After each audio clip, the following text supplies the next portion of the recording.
तो बच्चों आइए हम लोग अब इस पाठ का हम लोग अब कहानी पढ़ने के बाद अब इसका प्रश्न अभ्यास करते हैं। पहला प्रश्न है बच्चों, गुड्डी अपनी तुलना बंधुआ मजदूर से क्यों करती है?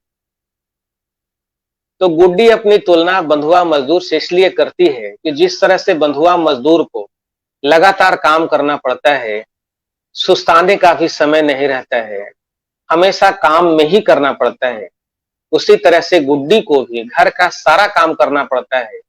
उसे कपड़े धोने पड़ते हैं, बर्तन मांजने पड़ते हैं, बच्चों को गोद में खिलाना पड़ता है, घर का खाना पकाना पड़ता है, माता पिता की आज्ञा का पालन करना पड़ता है। दिन भर एक काम से दूसरे काम में वह जुटी रहती है, जरा सा भी सुस्ताती नहीं है। यह जो स्थिति है एक बंधुआ मजदूर जैसी है, इसलिए गुड्डी अपने आप को घर में बंधुआ मजदूर समझती है। अगला प्रश्न है, माँ बाप के लिए चाय बनाकर लाते समय उसके पैरों में फुर्ती आ गई, क्यों? माँ बाप के लिए जब चाय बनाकर गुड्डी ला रही थी तो उसके पैरों में फुर्ती आ गई थी, क्यों? क्योंकि गुड्डी खुश थी कि उसने पत्र लिख लिया है प्रधानमंत्री के पास। अब पत्र को केवल भेजना है, पता लिखना है और भेजना है, और जब पत्र मिल जाएगा प्रधानमंत्री जी को तो उसे घर के कामों से आजादी मिल जाएगी, फिर से उसे स्कूल जाना शुरू हो जाएगा। प्रधानमंत्री जी उसे बंधुआ मजदूर जैसी जो उसकी स्थिति है उसे मुक्त करवा दे। अब थोड़े ही दिन की बात है, थोड़े दिन में चिट्ठी मिल जाएगी और मैं बंधुआ मजदूर की जैसी स्थिति से मैं मुक्त हो जाऊं। यह सोचकर खुश होती है और उसके पैरों में फुर्ती आ जाती है। अगला प्रश्न है, तीसरा प्रश्न है, लेकिन क्यों नहीं सुनी जाएगी मेरी बात? खिजे गलत हो पर बात तो सही है। ऐसा गुड्डी ने क्यों सोचा? ऐसा गुड्डी ने इसलिए सोचा क्योंकि वह आत्मविश्वास से भरी थी, उसमें आत्मविश्वास था। वह दृढ़ निश्चय कर ली थी कि जब मैं लिखूंगी तो भले ही हिजे गलत हो, वर्तनी गलत हो, लेकिन उसकी बात सुनी जाएगी। उसे विश्वास था कि प्रधानमंत्री जी उसकी बात को जरूर सुनेंगे, उसके पत्र को पढ़ेंगे, और चाहे वो कुछ गलत भी लिखा गया हो, लेकिन जो मेरी स्थिति है उसके बारे में वो समझ जाएंगे। यह आत्मविश्वास से वह भरी थी, इसलिए ऐसा वह सोची। दूसरा है, यह वाक्य गुड्डी के व्यक्तित्व की किन विशेषताओं को दर्शाता है? यह जो वाक्य है गुड्डी को यह दिखाता है उसकी विशेषता। इससे पता लगता है कि वह दृढ़ निश्चयी थी, आत्मविश्वास से भरी थी, और उसे यह विश्वास था कि प्रधानमंत्री जी उसकी बातों पर जरूर विश्वास करेंगे, क्योंकि वह सच लिख रही है। उसके घर में जो वास्तविक स्थिति है वह स्थिति से प्रधानमंत्री जी को अवगत करा रही है, इसलिए वह सही है और वह आत्मविश्वास से भरी हुई है, वह दृढ़ निश्चयी है।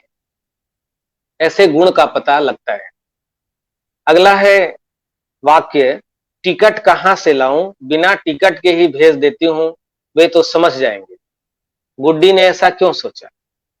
गुड्डी ने ऐसा इसलिए सोचा कि टिकट नहीं है उसके पास, टिकट था भी नहीं, तो ऐसे ही भेज दे रही हूं, वो प्रधानमंत्री जी समझ जाएंगे। तो उसे इतना विश्वास है प्रधानमंत्री जी पर कि उसके स्थिति को वो समझ जाएंगे। पत्र पर टिकट नहीं भी लगा हुआ होगा तो समझ जाएंगे कि गुड्डी के पास टिकट नहीं होगा, या उसके पास टिकट ले आने के लिए समय नहीं होगा। तो वह विश्वास से भरी थी, वह उसमें सकारात्मक भावना थी। एक तो आत्मविश्वास था और दूसरा उसमें सकारात्मक भावना थी। वह समझ रही थी कि मैं जो कर रही हूं सही है और प्रधानमंत्री जी मेरी स्थिति को समझ गए। यह वाक्य गुड्डी को किस पक्ष को दर्शाता है? तो यह उसके आत्मविश्वास को दर्शाता है। यह उसके सकारात्मक सोच को दिखाता है कि गुड्डी सकारात्मक है, विश्वास रखी है कि उसके पत्र पर प्रधानमंत्री जी जरूर विश्वास कर लेंगे, और टिकट नहीं भी है तो भी वह पत्र को देखकर समझ जाएंगे कि गुड्डी के पास कुछ मजबूरी होगी, व्यवस्था होगी, इसलिए वह टिकट नहीं लगाई। तो इससे गुड्डी जो विवश है, लेकिन वो आत्मविश्वास से भरी है, सकारात्मक भावना से युक्त है, इस पक्ष को यह वाक्य दर्शाता है। अगला है प्रश्न, पठित पाठ के आधार पर आपके मस्तिष्क में जो दृश्य उत्पन्न होता है, उसे अपने शब्दों में लिखिए। इस पाठ के आधार पर मस्तिष्क में जो दृश्य उत्पन्न होता है, वह यह है कि गुड्डी जो है घर में एक बंधुआ मजदूर जैसी है। घर का सारा काम उसे करना होता है, बर्तन मांजना, कपड़ा धोना, खाना पकाना, बच्चों को टांगना, माता पिता की आज्ञा का पालन करना। दिन भर एक काम से दूसरे काम में वह व्यस्त रहती है, जरा सा भी सुस्ताती नहीं है।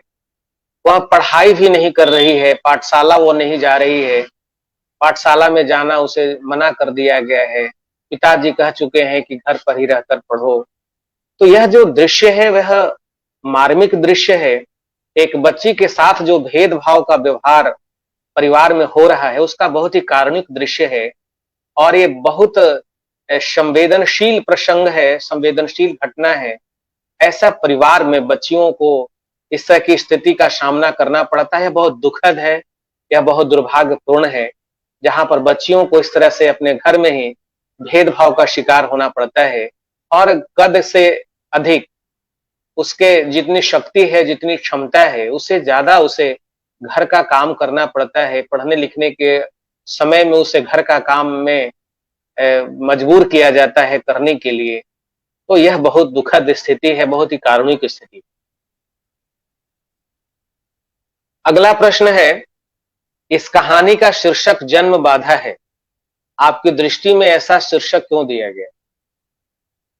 इस कहानी की लेखिका देखिए सुधा है और इस कहानी का शीर्षक उन्होंने लिखा है जन्म बाधा। जन्म बाधा का मतलब है कि जन्म के बाद से उसे बाधाओं का सामना करना पड़ रहा है। बेटी घर में जन्म लेती है, जन्म लेने के बाद उसे घर में अनेक समस्याओं का, अनेक बाधाओं का सामना करना पड़ता है। उसे बेटों के जैसा प्यार नहीं मिलता, बेटों के जैसा दुलार और विश्वास नहीं मिलता, बेटों के जैसा उसे स्कूल जाने की सुविधा नहीं होती है, बेटों के जैसा उसे पढ़ने लिखने का मौका नहीं दिया जाता है।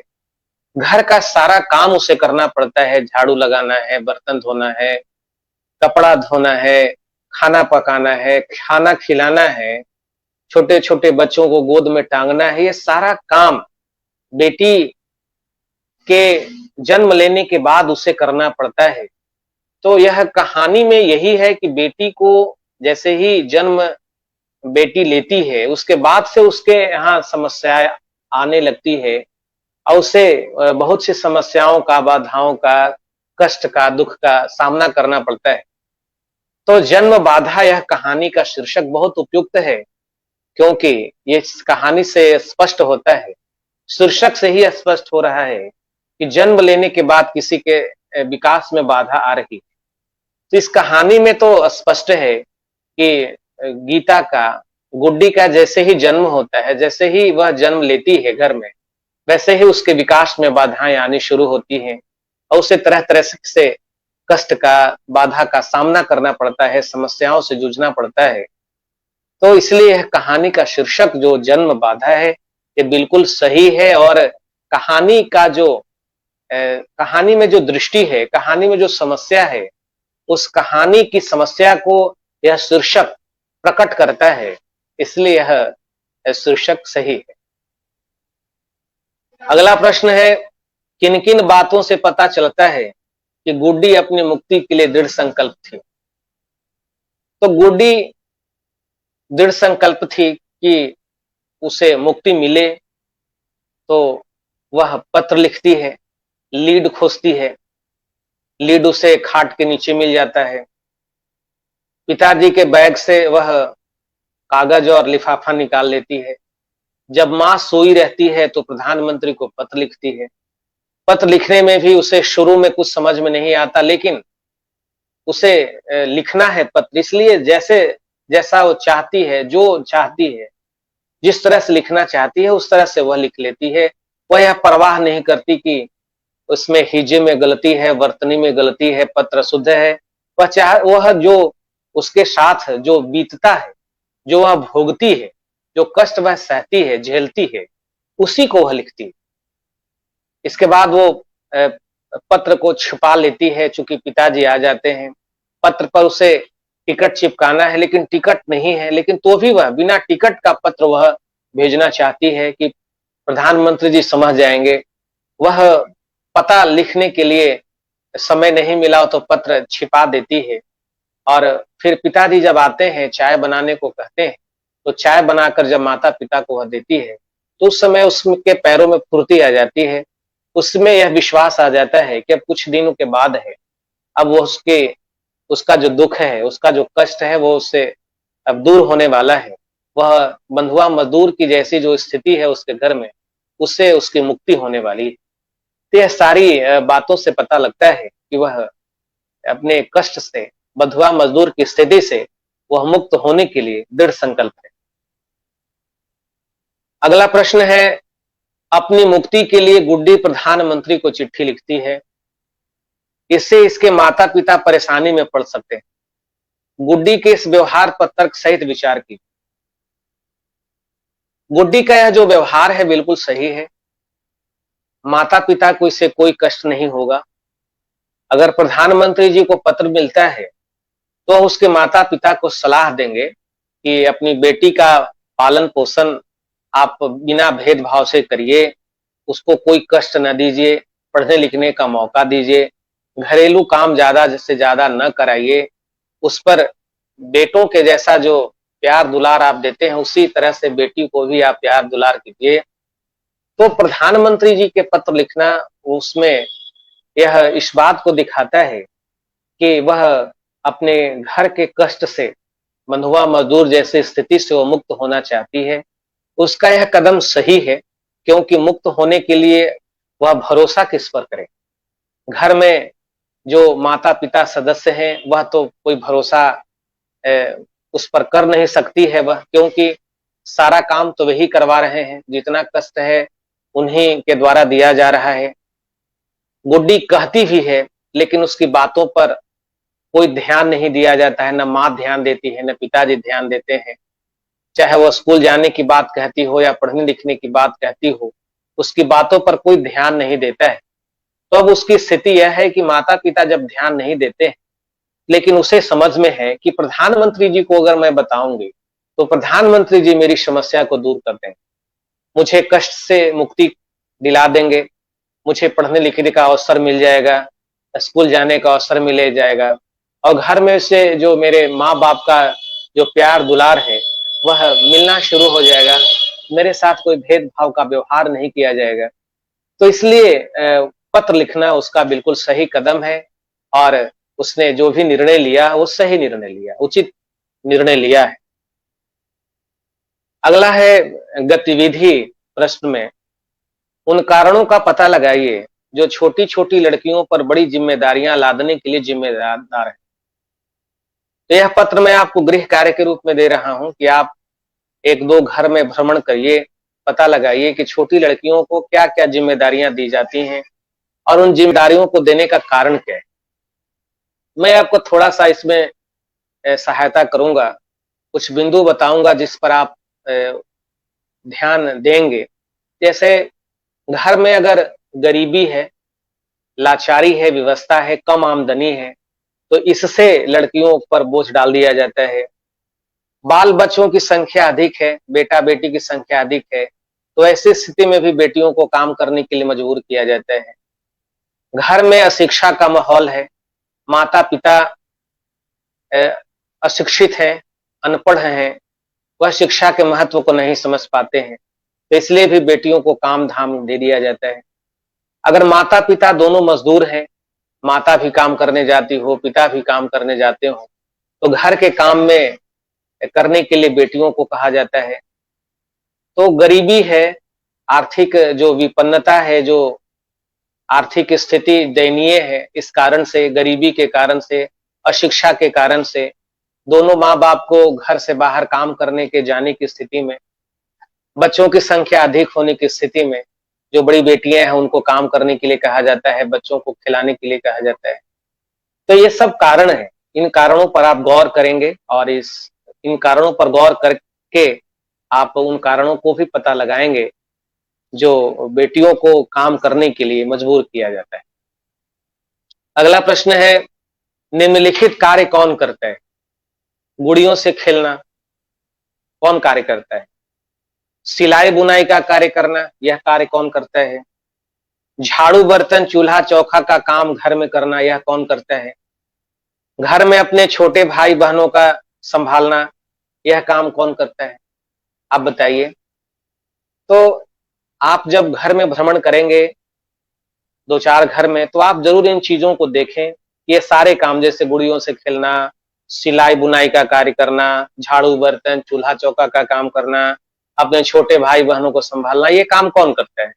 तो आप ये देखेंगे, यह काम लड़कियां ही ज्यादा करती हैं। तो आप दो चार घर में भ्रमण करके आप ये पता लगाइए कि क्या ये सारे काम लड़कियां ही करती हैं। तब अगली कक्षा में हम लोग मिलेंगे और ये काम आप देखेंगे कि लड़के करते हैं, लड़कियां करती हैं। तो आप देखेंगे कि लड़कियां ही करती हैं। तो क्या ये सही है कि इन कामों को केवल लड़कियां ही करें? तो इस पर आप जरूर अपनी बात रखिएगा, अपना विचार दीजिएगा। तो इस तरह से आप यह कहानी सुने, समझे, पढ़े, आपको यह महसूस हुआ होगा, यह जो कहानी है बहुत मार्मिक है, बहुत कारुणिक है। घर में बेटी की जो कष्ट है, जो उसे बंधुआ मजदूर जैसा काम करना पड़ता है, पढ़ाई लिखाई का अवसर नहीं दिया जाता है, यह कहानी इससे जुड़ी हुई है, इस समस्या को बताती है यह कहानी। तो यह कहानी है हमें संदेश देती है कि अपने घर में चाहे बेटे हों चाहे बेटियां हों, उनके साथ किसी के साथ दो रंग का व्यवहार नहीं करना चाहिए। बेटियों को भी बेटों के जैसा प्यार और दुलार मिलना चाहिए। उन्हें काम ज्यादा नहीं करने देना चाहिए, उन्हें पढ़ने लिखने का अवसर देना चाहिए, विद्यालय जाने देना चाहिए, पढ़ाई लिखाई का उन्हें समय देना चाहिए। यह सब कार्य अपने घर में करने का, बेटियों को महत्व देने का, बेटियों के साथ अन्याय नहीं करने का, नाइंसाफी नहीं करने का संदेश जो है यह कहानी देती है। तो बच्चों, अब मैं यह कहानी, यह जो ऑनलाइन क्लास है कहानी का पाठ का, आज का जो पाठ था वो अब मैं समाप्त करूंगा। आप सभी को बहुत बहुत धन्यवाद, बहुत बहुत शुभकामनाएं। आप सभी को शुभ रात्रि।